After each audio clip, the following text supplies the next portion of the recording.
major engineering company. He's serving on the Texas Board of Professional Engineers, and I would like him to, can you please come? Now, one example I just want to mention. When he was appointed by the governor for the Texas Board of Professional Engineers, he's the first one from the Valley. He's a BE, he's a UT Austin graduate, but I consider him one of our, the first thing he did, he brought the board here, to the Valley, to our college. He says we need more of our students to keep their PEs, and he providing jobs and opportunities. So please help me welcome my great engineer, fellow, and friend, Rolando Rubiano.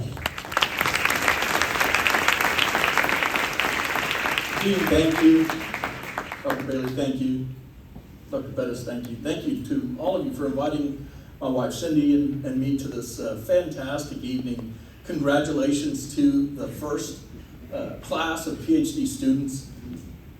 My privilege is to serve the state of Texas looking at and looking after the public safety, health, and welfare through the licensing of engineering. Something we all take very seriously. We think often that we're here so we can get educated, so we can get a job. And that's true. I'm often asked to speak about what engineering means to me. Well, it means more than a job. It's a career. It means more than a career to me, actually. It's my way to affect my community, to give back. We're so grateful. Our medical doctors, they take care of us one patient at a time. Our licensed CPAs, they take care of us one corporation or one tax return at a time. When we look at our friends, the attorneys, they take care of one client at a time. The work that you will do, your careers will affect thousands of people an hour. If you don't believe me, try to get from McAllen to Brownsville any given day. Look at what airports do. Look at what clean water does for communities.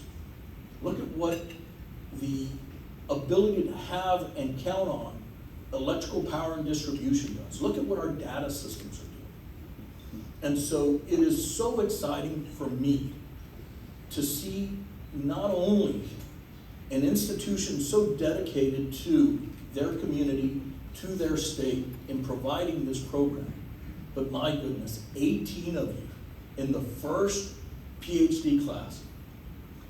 My mother at times I think would be a little frustrated with all of my brothers and myself. Dr. Bettis is my oldest brother's neighbor, and so he knows exactly what kind of trouble we can get into at times. But at times we were raised in northern Mexico in the valley, and so familias, todo para nosotros. And at times my mother at her wit's end would look at her mother, my grandmother, and she would simply say, "El burro no anda hasta que esté cargado, mija." Forgive me because it's going to translate terribly. The mule doesn't move until its cart is fully loaded. I have an undergraduate degree from the University of Texas. I have a professional license, and I feel my cart is fully loaded. For those of you that are expanding your capacity to carry your community on your shoulders by committing to getting a PhD, not only in engineering, but here at UTRGV, my thanks to you. Thank you guys for that commitment, for that trust in UTRGV, for that trust in your community, and for that absolute knowledge that you will bring to bear. We were just talking, the 18 of you, by the time you get your PhD, the number of master's and undergraduate students you will touch, you will launch, you will affect positively, will be in the hundreds. Thank you. Thank you so much for your commitment to UTRGV, for your consideration of getting your education in engineering and computer science, material science, and most importantly, for what you can do for your community. Thank you again. And one last thing I got to tell you, every time I come to one of these presentations, Dean Kubash is fantastic with numbers. He really is. What you don't see are the text messages I get, the emails I get, the phone calls I get, and they're all about his students and opportunities for his students. Dean, thank you so much for this. Really do appreciate this evening.